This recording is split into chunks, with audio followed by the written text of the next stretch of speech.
انسان څه کولی نشي، نو 3 ورځې بعد 10 ورځې بعد په صبر کوي که بیا نه کوي.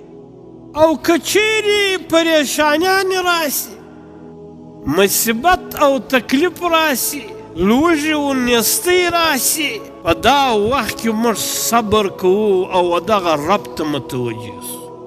غم به هم راځي، خوشحالۍ به هم راځي، ښه حالت به هم راځي پر انسان، او سخت حالات به هم راځي. او په دا وخت کې الله پاک ته متوجه کېدل او صبر کول.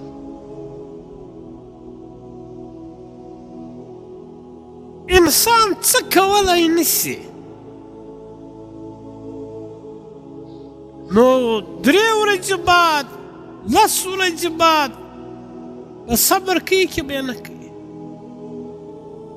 نو پکار دی چې په اوله ورځ دا فیصله وکړي چې زه به الله پاک ته صبر